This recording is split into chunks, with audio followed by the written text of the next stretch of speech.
Genesis 24, and Elizabeth will lead us through consideration and discussion of this story from Genesis. Yes. Has everyone read it? I'm hoping you've all had a chance to not only read the extracts, because the narrative lectionary or the lectionary has sort of chosen chunks from across Genesis 24. Has everyone read at least those passages? Yeah. Yes, Has anyone been adventurous enough to actually read the whole chapter? yes. Yes. Anyone got any first impressions they want to share about Genesis 24 and this story? I'm concerned about the interbreeding. Interbreeding, yes. Yes, we actually have a question about intermarriage that will come up. So you will get a chance to air your concerns then, Elizabeth. Anyone else want to make comments about it? I'm concerned He about. actually gets a say. Sorry, what was that, Sherry? She gets a say. They asked her, "Will you go with this man?" He does get a say. That's well spotted. Kumar. Yeah, well, right when I started reading, I got annoyed how they connect wealth and blessing. He was blessed man, and he was moneyed, and he had this and he had that. Yes, he did. He did. So wealth was just as important back then as it appears to be now, Kumar, rightly or wrongly. Well, it's a bit different story this week because we had the difficult story of Abraham and the binding of Isaac and its counterpart in Jephthah's daughter last week. This week is a little bit more optimistic, though I'm going to put you, it's a bit unusual with the marriage of the same Isaac to Rebekah. So, having lived to tell the tale, presumably, of what happened last week, Isaac is going to get married very shortly. And he has to get married because you may recall earlier in Genesis, at least twice, God has promised Abraham his descendants would be as numerous as the stars, and he's going to be the father of many nations. So, for this to happen, and for this promise to be fulfilled, Isaac, as the only legitimate son, as it were, needs to get himself married and have children of his own. But not just any wife. Mm. This is what's annoying Elizabeth. Abraham wishes his son to marry someone from within the family, presumably who travelled together from Mesopotamia and who are not Canaanites. Can I also add, Elizabeth?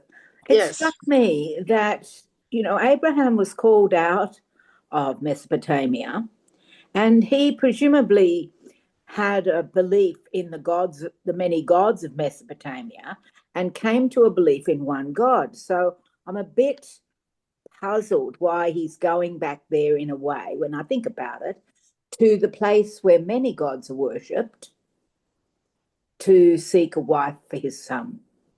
Remember, we're in Genesis, we're pre-law, we're pre a lot of things at this point in time in the chronology of the story, maybe not in the writing of it, but in the chronology of the story. So you're right. Abraham has met this God called the Lord, but we have no idea who he was worshipping before or who his family might be worshipping. We don't really know.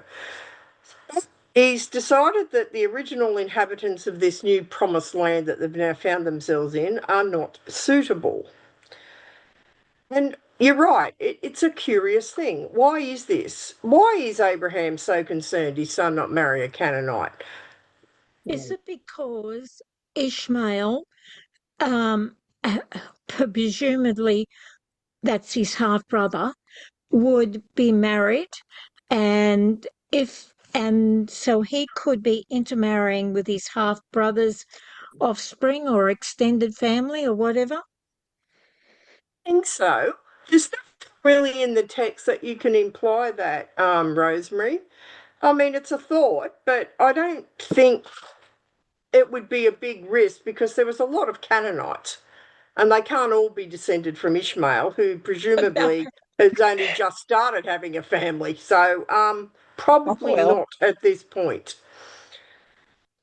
I mean, the weren't usual you talking, can I just say, weren't you talking last week about certain things in the Canaanite religious practice, like the, sacrifice of humans, including children, that would have been an abomination to God? And that's why God's, in a way, that's one of the things about God staying Abraham's hand when he goes to kill Isaac, saying, I don't like this.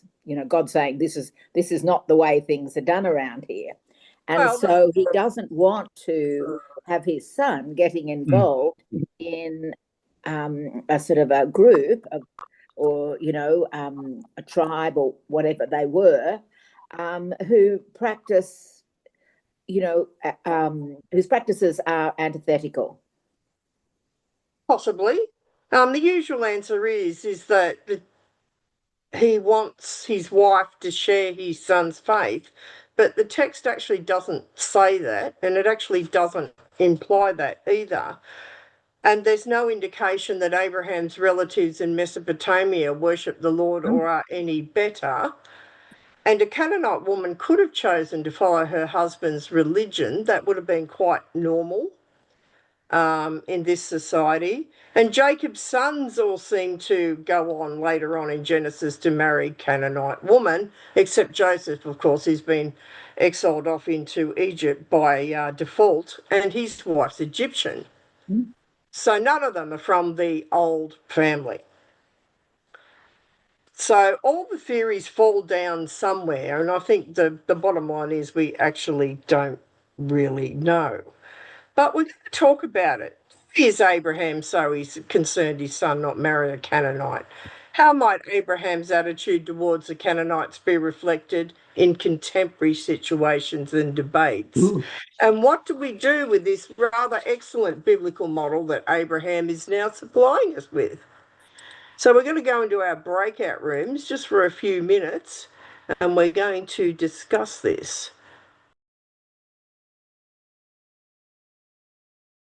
Okay, how did you all go with that particular question? Or questions, I should say. Well, Anyone come up with a theory? theory was that Abraham was getting old and sentimental, and he was remembering the pretty girls of his village, and he thought, that's what I want for my favourite son. Oh dear. I like your thinking. And the clues in the text for this, Katie? I go by theory as any other theory. I go by Miss Marple, Agatha Christie's Miss Marple. Just think of the most obvious choice, because it's usually that. Right. Okay. I saw it as a natural cultural instinct and his wife. to keep within your cultural traditions. But as Elizabeth pointed out, it's a long way to go to maintain that cultural connection. And I guess he was the only son. He was the only one that would kind of then, fulfill this promise of, generations to come. So maybe. So it had to start off in the right place. Start off in the right way. Right place. So we've got to keep the bloodlines pure. Is that what you're suggesting, Bill, as well, sentimentally speaking? Well, I think it's a natural thing. If you look around your communities, I think people do often, not necessarily always, but do keep within their cultural traditions. Yeah, that's very true, actually. That's a very good point. Nothing says that, but that makes absolute sense. Any other comments on this? Did anyone have a tackle of the biblical model provided by Abraham? Were we all impressed with it? No. Well, no, because some of the people in our group stretched it a bit further and took it into a more recent or modern setting, considering that, people, there's always been difficulties within groups of people marrying outside that group, racially and as well as religiously. And so it's not, in a way, it's not surprising because the Canaanites sort of stand as the ones that are not part of that group. And we had some examples of what happens when you have interdenominational marriages, like between Catholics and Protestants, and interracial marriages between different groups of people. So maybe he was being sentimental, but if you carry it forward, it's something that really hasn't changed all that much over time. And I raised the question. Oh, sorry. However, King George VI obviously didn't have a problem with Elizabeth marrying Prince Philip, who was Greek. No, and I would imagine problems. He was not really Greek. And he was related to them. Yeah, it was family. He's still in the family. Was, yes. I mean, he's not really a Greek, you know. So going back to the 10 camels and the gaggle of we're not up to them yet. Just okay. But can I say, isn't there a parallel today, or certainly there was when I was growing up, you know, in my late teens, about not marrying a non-Christian? Yes. That idea of unequal yoking, that you'll be pulling in different directions. You will not have unity in decision making. You will not, you know, there will be problems ahead if you do. And also marrying a Catholic. Yeah, well, that's what we said. That's right. That was a no-no. Yes. So it is a model that we might ideally say is not a great model, but it's still prevalent. And, you know, a lot of us can remember examples of this happening either in our own lifetimes or the lifetimes of maybe a parent or a grandparent, that this was not an uncommon thing. So the next thing it's been suggested that perhaps the clue is that Abraham forbids his servant to take Isaac. Though Isaac, curiously, I don't know if anyone noticed this, never opens his mouth in this chapter. Was he consulted? Who knows? He's been living with his mother. His mother dies, and Isaac's obviously a mummy's boy because how old is he by now? And he's still living with his mother. And when his mother dies, his father, apparently again without consultation doesn't seem to be a strong point Abraham has, decides that instead of moping around his mother's tent, it's time for Isaac to get a bride. So he makes this decision. On the stove. Okay, I think that's right. I'll just mute that. So Abraham forbids their servant to take Isaac back. We don't know, but you could speculate that for Abraham and his family, the decision and the journey has been made. They've left Mesopotamia. They've come to where the Lord said they're going to be. They're now residing in that land promised by the Lord. So there could be no turning back to the past, except if you overlook the fact that he's getting a bride kind of from the past. So Isaac doesn't go back. He's sending a servant. And we've set you some questions there. And I think we'll just not go into our groups, but just think about what this might mean. So how hard is it to let go of the past? And as the church, is it hard to release the traditions of the past? Are we being invited to consider a new future like Rebekah is about to be invited to consider? So what do we think about that? Are we all about to enter a new phase in the church's life as we move into 3 presbyteries, for example? I think we must. But we've had that, you know, we've had these changes. We've already tried to meld 3 denominations together to form the uniting church. So, I mean, change is something that happens to us all the time, isn't it? And learning to let go of the past to create something new is never easy. No. I think reaching back is often a good, not a good thing necessarily, but I think it's something that we're comfortable with. That we think back to the traditions that we were familiar with in our youth. He was always soft. Can't hear him. Speak up, Bill. Rosemary's deaf.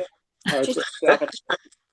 I think you need to turn up your I'll just speaker. speak a bit louder. Anyway, I think we do often reach back to the past to find those things that we're comfortable with. Like for Methodists, they like to reach back to those old Wesleyan hymns. Yes. And Presbyterians like to reach back to the governance of the Presbyterian Church. Well, the Psalms. And the Psalms. The Psalms. Yeah, but I think you're right. I like this new question, like how are we able to let go of those things? Yes. I think we have to change with time or else we die. Yes. That's a good point, yes. I think Yeah.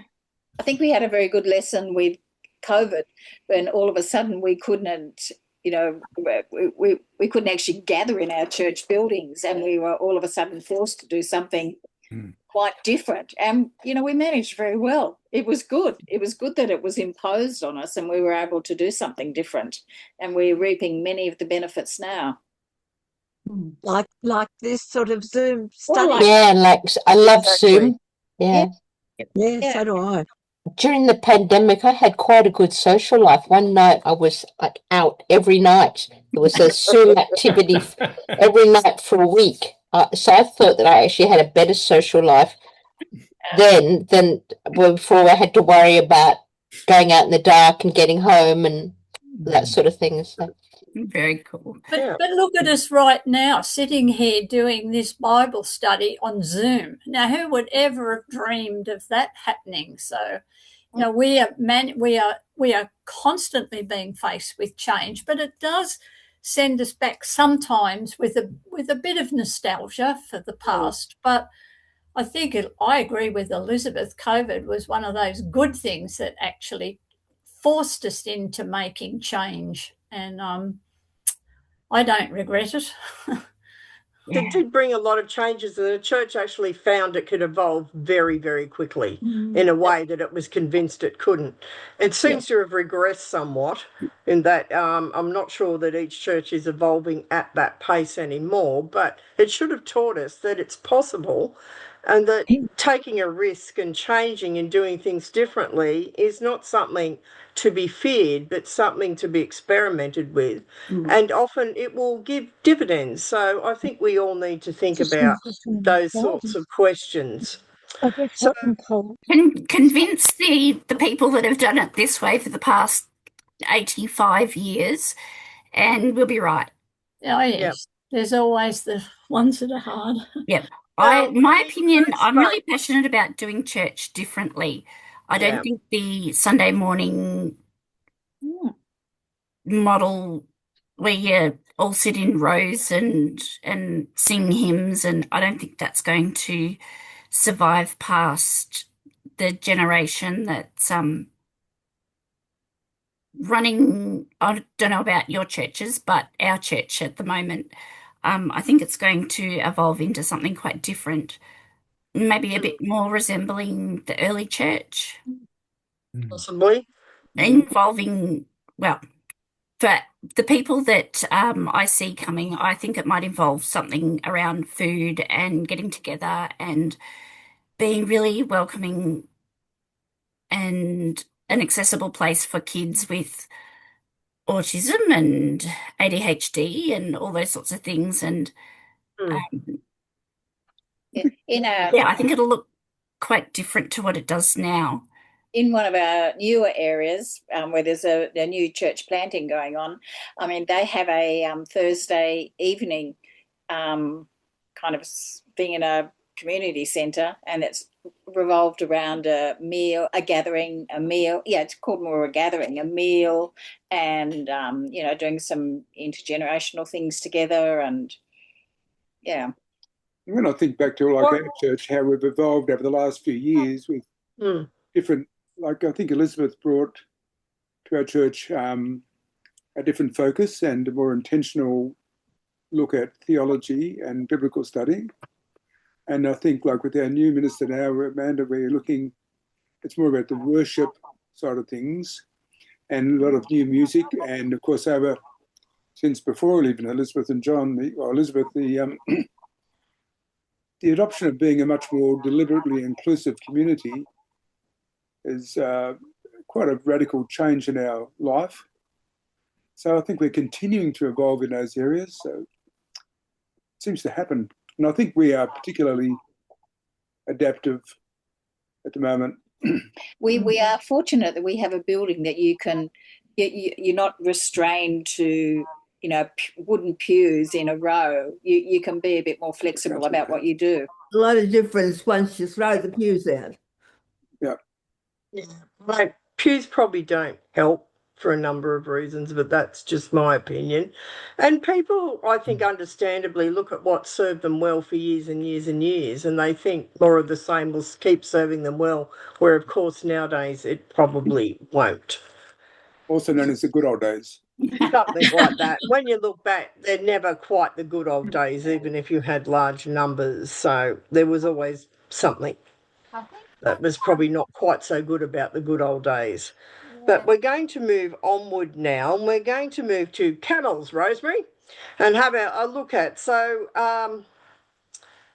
we know that Rebekah has dispatched a servant to see if a wife can be found from the other branch of the family. And where he's off to is in modern day southeast Turkey, where Abraham's family originally came from what is now modern day Iraq, if you are interested in such things. So the servant manages to find the right place. He's got an elaborate way for knowing who the right woman is. There's going to be some certain things that happen, and God would be shown, therefore, to be at work in the fulfilling of the plan to find Isaac a wife if these things happened. But even though he's apparently a great man of faith, just in case God needs a little bit of help to accomplish this plan, Abraham also adds the small entourage of 10 camels to accompany the servant, and they're all loaded down with lots of treasures. More than enough to convince any strange woman that they happen upon around a watering hole that they're dealing with someone of worth and wealth, as Kumar mentioned earlier, and someone that had enough status that would make their cooperation worthwhile. So it's all very well to say trust in the Lord, but Abraham's throwing in a few extra things to make sure that trust in the Lord is actually going to come to fulfillment. So the old servant goes, just as Abraham had bade him, and trusts the Lord to guide him. And sure enough, he asks the Lord to give these signs, and he comes to a spring near the city of where Abraham's kin used to live. Well, they're still there, where Abraham used to live. And he asks a woman to draw him a jar of water. If the woman does what he asked, then and offered his camels water as well, then obviously that was the woman the Lord had chosen. The first woman he meets does this, and it turns out to be Rebekah, one of Abraham's kinswomen. And I think there is a funny side to this story if you know Rebekah. I don't know how far you've read into Genesis, but if you know Rebekah, the ancient people who would have known this story and who'd listened to it many times would all know what Rebekah's character was like. They would know that if the servant Abraham had said had looked like nobody special, ordinary clothes, no entourage of 10 treasured camels, Rebekah would probably tell him to get his own water, thank you very much. And then while she was about it, she'd probably say to get his rotten camels right out of there and stop mucking around the whole waterhole and muddying it up. But equipped with 10 treasure-laden camels, Rebekah shows the servant attention and hospitality and gives him and the camels a drink. So now we have another question for you on wealth and status. Her brother Laban, when Rebekah goes to him, and of course she's wearing a lot of gold jewellery at this point in time that the servant has put on her, noticed by Laban, and Laban, also very obedient to the Lord, also demonstrates the same attitude when he sees the jewellery. So we're going to ask some questions. How does the way Rebekah and Laban treat the servant, what does it say about their attitude to wealth and status? And how might this attitude of Rebekah and Laban towards a servant and his riches be reflected in contemporary situations and debates? And what are we going to do with this biblical model provided by Rebekah and Laban? So I'm going to pop you back into breakout rooms for this one.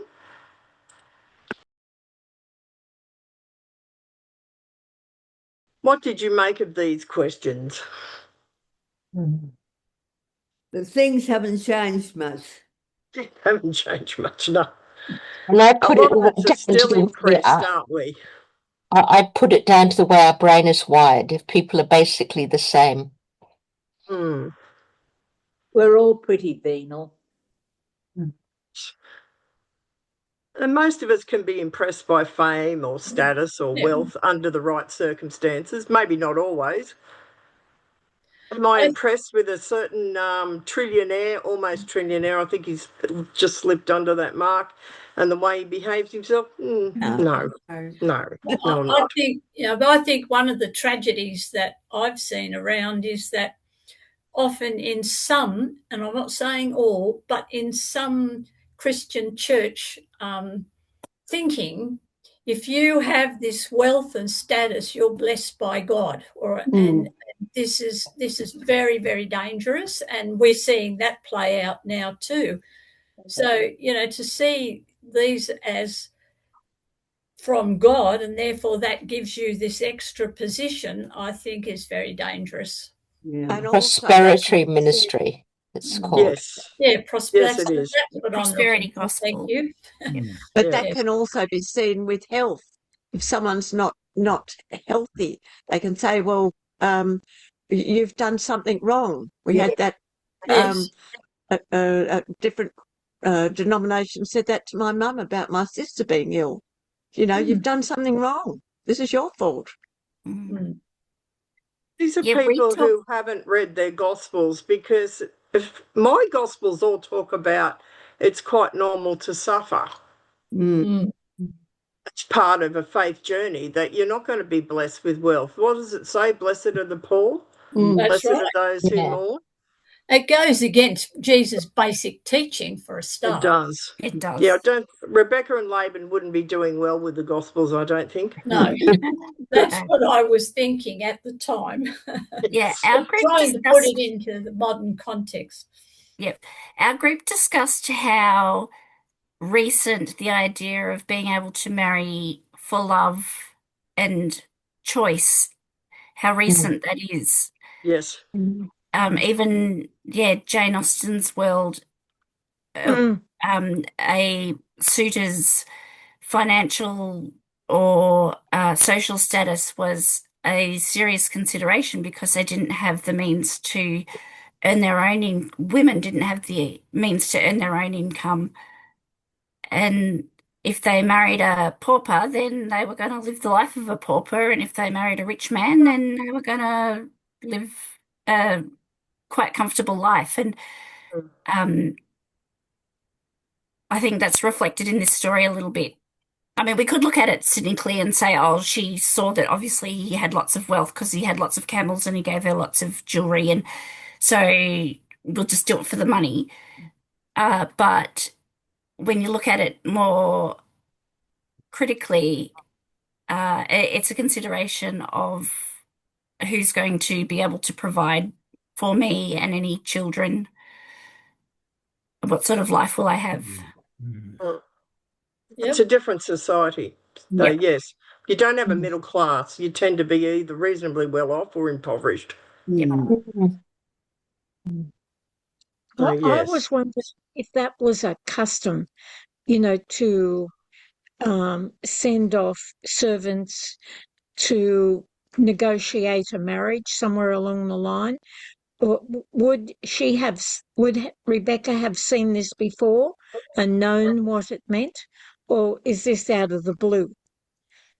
It's a cultural thing, which is the next thing I think we're going to get to. I mean, I think him turning up is probably out of the blue, but offering marriage or a marriage contract and bringing what, in all intents and purposes, is like a dowry with you, shows your serious intent about that marriage contract. So in this culture, that is in effect. Now, whether you'd normally send a servant or whether you'd go yourself as the patriarch, I don't know that we're clear about that because both seem to happen in the stories that we have. But basically, it just shows the seriousness in this culture of your intent in offering this particular contract, if you like. It's a marriage contract, but it's still a contract. So it's a culture where dowries are common. It's a culture where arranged marriage is common. It's a culture, as Sherry said, where making sure you're going to get your best bang for your buck is common, because that's why you marry, because you know you'll be looked after, that your children will be provided for should you have them. And I think that it's out of the ordinary maybe for our Western culture nowadays, but certainly back in these times it wasn't. Though, having said that, it probably does suggest you can still strike a bargain with God in regards to interpreting ordinary actions of the time and making sure certain things happen, like a sign saying collecting water from a well. I mean, come on, that's what women did. You're going to run into some woman. If you hang around the well long enough, one of them will turn up, and if you're lucky, she's going to be unmarried. And if you're lucky, she's going to look at, well, not if you're lucky, you're going to make sure the luck is held because you're going to have this particular impressive dowry trailing behind you. But yes, it is to do with, it's quite a different culture from ours. So But I think that's the important. miracle, Elizabeth, is the fact that it was Rebekah that turned up at the well and not somebody else. If somebody else had turned up, we'd have a story about, Sarah or Mary or whoever turning up at the well. So I don't know that we can quite claim that's a miracle. But having mentioned Rebekah, let us talk about Rebekah now. We're just going to consider her because all is not what it seems in this story. What do we think of Rebekah in this story? We tend to think of her as being there and quite passive and receiving it all. She now. You're But sure she's about not. that? No, No, you said, what's our first impression? I Yeah. don't agree with that, what I've just said, because she's not. No, she isn't. And I want you to think about Isaac. He's proactive in this. Well, he's not. Well, he's not, is he? He's totally passive. And if we think about that for a minute, normally who is passive and who is active in gendered senses in the Hebrew Bible? The other way round. It's the other way round. So culturally, the fact that she is the one that's most active is telling you something about her as a character. Well, one, she's got a name, and that's important. Two, after Sarah, she's considered the most prominent of the matriarchal women, that is, the ones married to the patriarchs in Genesis. And she gives birth to twin sons after initial barrenness, which is a double blessing for a woman, again, culturally in this time. And she is the one who has wheels and deals and has all the machinations to make sure her favourite son, who happens to be the youngest and the sneakiest, that is Jacob, is the one who's destined to become the ancestor of all Israel. In fact, he's even named Israel later on in the story. So she does have some input, I think, into this because she talks to her father and her brother, as dazzled as she probably is by 10 camels of treasure and the golden jewelry she's given. Nonetheless, she says she's got to go home and ask her father and full all cultural responsibility, if you like. And she arrives and once she's done that and she arrives in the promised land, she enters Isaac's home, which is still called his mother Sarah's tent, even though Sarah's died. Remember, I said that last week after the binding of Isaac, Sarah and Abraham were never together again. Isaac went with his mother. Surprise. So, and there she is, loved by her husband, and she is the first woman in the Hebrew Bible for whom marital love is actually proclaimed. So this woman is very unusual in terms of Hebrew Bible women. And we know she's active because in this courtship, she's got a whole lot of verbs that are given to her. Things happen to Isaac. His father makes a decision. His father sends a servant. The servant makes a decision about these signs. Then Laban and Rebekah and the family there interpret them. Now, Rebekah runs, draws water, she fills jars, she rides a camel, she lies through her teeth to her brother when she nicks the household gods on the way out. There's all sorts of things that she actually does. And it is her sense of this vitality and her individuality contrasts really greatly, I think, with Isaac's passivity. So I think that it also seems to anticipate her role as the progenitor of all these countless offspring. One has to wonder how proactive she was in that as well with Isaac. So, yeah, she's a very unusual woman for the Old Testament. So this story, when we said it was a different kind of marriage, well, it is. Elizabeth, Yeah, go on. I'm wondering why, when the servant had this conversation with Rebekah, why didn't he ask to see a male member of the family? Why was it all negotiated with Rebekah? It's because of the so-called signs from the Lord that she was the right woman. Oh, yeah. They had to be fulfilled. That's breaking protocol. Yes, this is another thing. There probably is some breaking of protocol here because normally the servant would take his camels and the dowry and go ask Dad. But because there's this complex thing in place about how will I know it's the right woman so I know the right father to ask, I suppose, there's this whole complex thing of all the actions. And again, they're all actions that she's meant to do. It's not just the best looking woman who fronts up with a water jar. I mean, she agrees to give him water. She has to carry the jar on her shoulder and agree to give him water and agree to water the camels. There's all this action stuff around Rebekah and what she needs to do. And yes, it is unusual. I just got this picture of these young men that are seeking wives hanging around the water hole. Yeah, well, you know, when you think of the Samaritan woman hanging with a jar around a water hole and you remember these stories and other stories about wells in the Old Testament, that's probably one reason why the disciples raised some questions about Jesus being found chatting to a woman at a well. But that is another story in doing that. So we've got a very rather unusual woman here, and we've got some questions we want you to think about in terms of this unusual woman.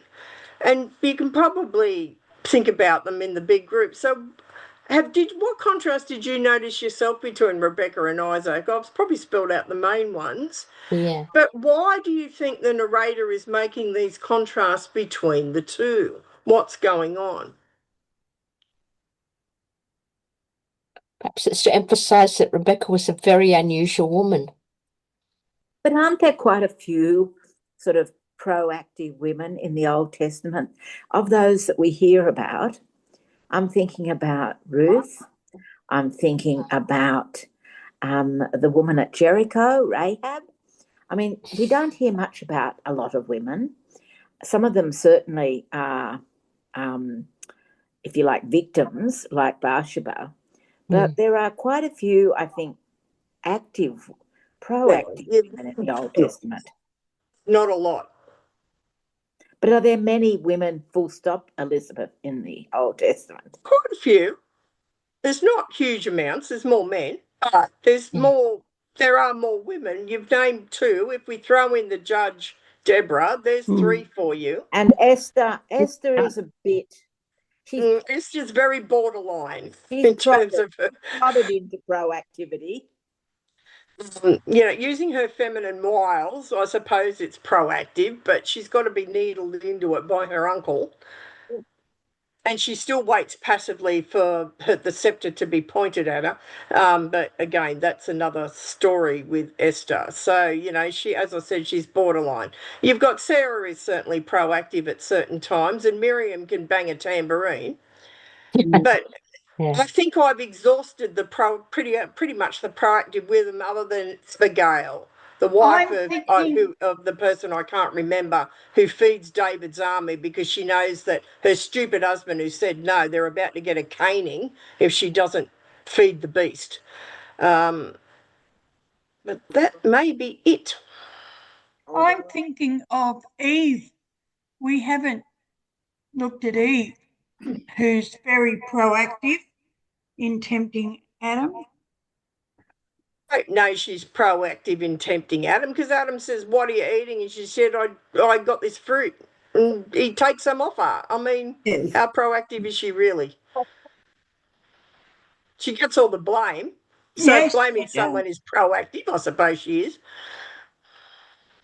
Maybe Isaac was a kind of pretty weak personality or something, and because it talks that last sentence in the reading, he obviously was very attracted to Rebekah and loved her, and then it says, so Isaac was comforted after his mother's death. Yes. Roughly. Why would you leave that in there? A problem. I've got trouble Isaac has a Jocasta complex, I think. But then again, who knows? Maybe Isaac has PTSD because his father tried to kill him when he was a kid. And, he's lived with his mother because he trusts his father, not a jot. And he hangs around even after his mother's died in his mother's camp, not his father's camp. So who knows? Maybe he needed a strong woman. Yeah, that's Yes, maybe he did. There's a lot of talk on This is a 37-year-old social media about one at a time. Sorry. I said this is a 37-year-old man. You'd expect him to have a bit of backbone by that age. I would expect him to be married with 6 kids by this age. Yes, you would. And he's not. He's been living with his mother. It's not till his mother died that his father steps in to organise a wife. And normally someone of his age, well, that servant better have a lot of money, because for a younger woman, he's not going to be an attractive proposition. No. Unless he's wealthy. I don't think it mattered then anyway. Being attractive. Yes and no. It does to a point. But, yeah. Poor old Isaac's a passenger in all of his... He is, isn't he? Things are always being done to him, Bill. I know how he feels. Like it's... Yeah. Yeah. Did you see that? Yeah. Oh, we're so sorry. Yeah. Now, there is one other woman who I did forget. That is the woman of Endor. She's also very active. There's a lot of verbs around her, and she's directly contrasted with King Saul, who's on his way out. And he's totally passive. In fact, he's so passive he faints, which is a woman thing to do. And she's the one who goes out and slaughters the cow and feeds him and says, get up and go fight your battle, and grow up. And he does. So in that story there, if you wondered who's the righteous one, it's not the king. It's her, because she's got all the male characteristics. She'd probably be the closest to what we have with Rebekah here, in the proactive role she actually takes in the story. So it isn't, when we said it's an unusual union, it is an unusual union. It's not something that we're quite expecting in this story. So we're going to now look at, where do you find yourself in this story, in this rather unusual story? And where does your church family find yourself in this story? For example, are you Abraham? Are you someone who begins the journey?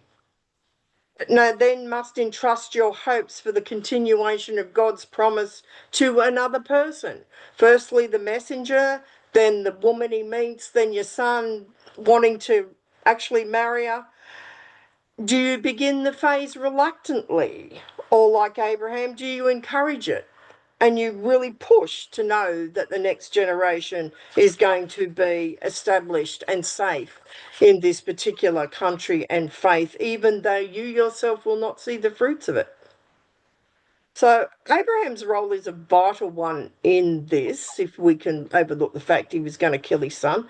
And we need Abrahams in our church community, I think, to provide a firm... Don't put him in charge of the Sunday school. No, probably not in charge of the Sunday school, and don't let him near any sharp knives. But, you know, we actually need that firm foundation and people of that real faith that allow the church to move forward on a rock, if you like, rather than shifting sand, with confidence. Or maybe you see yourself as the trusted servant. Are you someone who trusts God, who's prepared to journey into an unknown land when somebody asks you to do so? And it might not be something you've thought of doing, but a request is made. And you are someone who has the ability to skillfully navigate and negotiate between cultures and people in a way that will bring some project to fruition. And then you think about the servant's task before the days of telephones and, you know, good roads and the internet. He's sent to another country. He has to find the right woman, someone of his master's household. He has to arrange a marriage with a man that this woman does not know and has never seen. And he has to convince her to come back and then convince Isaac to take her as his wife. So the servant has a real task here to forge a new future for the community in Israel. And he doesn't give up. If you've read the whole chapter and beyond, you'd know he repeats his story several times.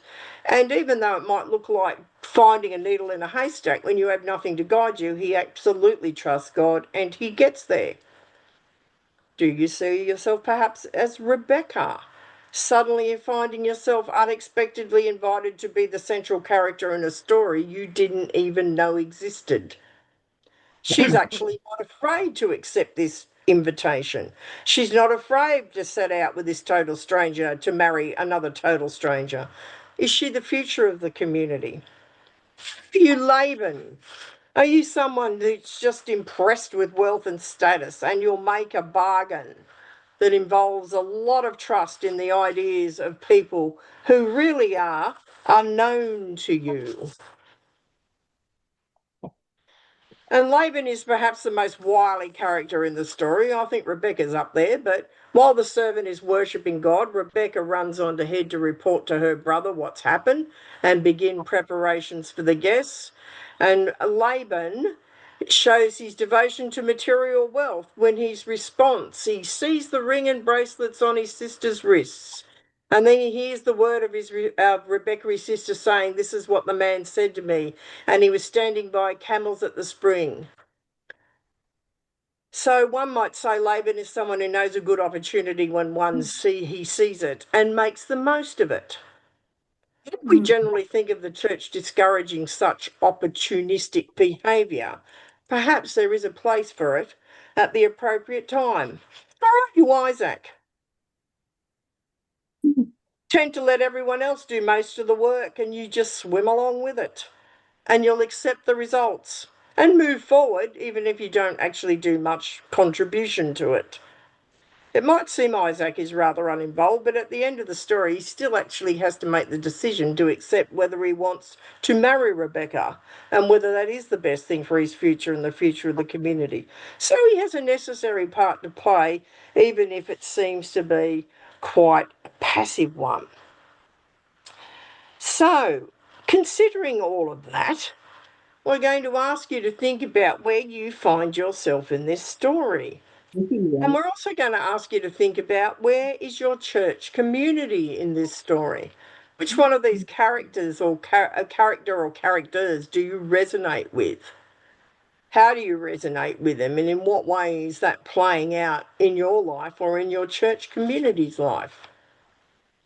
So we're going to pop you out into pop you back into your groups again. I'll give you longer to talk about that because there's a lot to think about with this. So who do you identify there? Is this a useful narrative with useful characters we can see as archetypes helping us move forward as the church? Well, welcome back, everyone. Did you all manage to find yourselves and your churches in this story? Didn't get as far as the church. No, we were so no, we've had a great time. Good. So who are you, Margaret? Who was in your group? Oh, okay. Well, we had a bit of all of them, actually. I don't think anybody identified much with Abraham, but several of us saw ourselves in the trusted servant who was prepared to make a journey to an unknown land and had faith in God that somehow it would all be revealed. So we kind of identified with that. The other one was Isaac. No, what was the other one? Laban. Oh, Laban, yeah. Not because we were impressed by wealth or status, but we were involved thinking of, trusting in ideas and people who are not known to you at the time and who then become part of your church or whatever. Anyone else? Oh, and Isaac. Yeah, now, Isaac. Where we saw ourselves in Isaac is having been very busy and having been very, very involved. Several of us were identifying with being prepared to accept results, but move forward, not stay put, but to move forward. So with those words that you've put down there, we found some good ideas. There's a bit of Abraham, in that just as you get older, I think other people regard you as the keeper of culture, the keeper of place. May not be true, but they sort of show respect to that. It might be something that you have to buck against, but I can remember feeling that about older people. Is it the And same it is true. these days? Sorry, is it what was generally that? the same? Is it generally the same these days? Respect for older people. I mean, I don't know in Western culture we do, but in Chinese culture, for instance, and in some other Asian cultures, I think older people are seen as fonts of wisdom to be respected and listened to. In the Aboriginal culture, certainly elders are people who are seen as being owed respect and who carry that education and wisdom with them. Elizabeth, I made the point as a person that's up in middle 80s, is that it's not always the fact that we're against change, but we haven't got the energy. In the early days, we were the ones who were doing change. We haven't got that energy, and we're not trying to stop it so much as just saying, hey, we can't be part of it. Yeah. I think that's okay. That's kind of an Isaac position, It might be you might be passively saying, I'll move forward with the congregation, but I can't do the work. And I think that's perfectly acceptable, because where you are in your life story will depend on where you put yourself in this story. That's right. That's what we were trying to say. Yeah. Thank you. Yeah, we also discussed, so we talked a bit about the keeper of culture. I was with Pam and Peter. I was talking about a member of our congregation who has been there since the West Methodist combined with the East Methodist, and then it became the Uniting Church. And this guy's, I can see you nodding, John. This guy's been there since the beginning, and he's the keeper of the knowledge, I guess, of the history of our church. And I say I'm the oldest young person I know because he sees me as a young person, even though I'm 44. And I had a prep tell me, "You're so old." But I do respect his wisdom and his understanding of our history, and that he's a keeper of that history, and it's important to be remembered and passed on. He's also quite happy to do things the way we've done it for the past 175 years. And why change it now? And I'm, as I said before, very much an advocate for doing church differently. So that kind of creates some tension in church council meetings.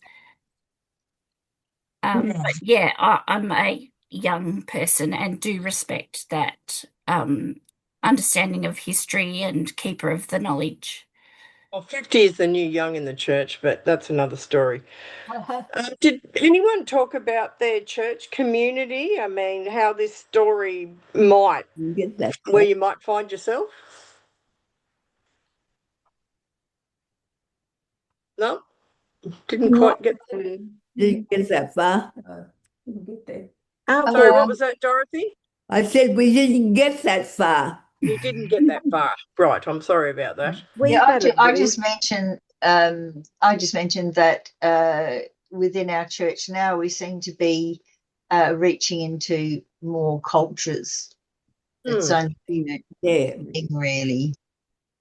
That's good. Well, that's part of this story too, isn't it? And it's going to end up, by the time we get 2 generations down, we have Jacob's sons marrying Canaanite women. So whatever that stigma Abraham had, it's gone in 2 generations, where the 2 cultures seem to have assimilated quite well together. So, yeah. But I think but there were more sons or more, there wasn't just the one. I think with Abraham, the problem was it was just the one son. One son of Sarah. He had 2 sons. All dependent, yeah. Yeah. Yes, there is just the one. So the one sort of legitimate one, in inverted commas, because his mother wasn't a slave. So it's different. Yeah. And he's very precious. So we have to have the very best for him. Yeah. But can I just say, going back to Enid's point, I think there are seasons in congregations. And if your congregation has got fairly mixed age group, then that can be a different experience in terms of the Abrahams and the Rebeccas and Isaacs, compared with a congregation where almost everybody is in their 70s and above. Yeah, that's right. If you've got a broad spread from birth to, 90, it will look different and feel differently and probably behave differently than if you've got 12 in their early 90s, for example. Yeah. I mean, people will say, I've done my bit. It's time for me, for others to do something. But often when you look around, there are not many others. Yes. Yeah. And that's part of the issue, of course, with the church in today's world. Any other comments people want to make? All right. Good folk. If there's no other questions, we are at the end of our time. And next week, of course, we're still dealing with this rather dysfunctional family. They're all dysfunctional in the Old Testament, really. And we're dealing with the very enterprising Rebekah and her equally sneaky son, and the very passive Isaac, who's blind as a bat and apparently easily fooled, when Jacob steals the birthright of his elder brother Esau. Now, do remember they're twins, so when we talk about younger and elder here, it's a matter of minutes between the two.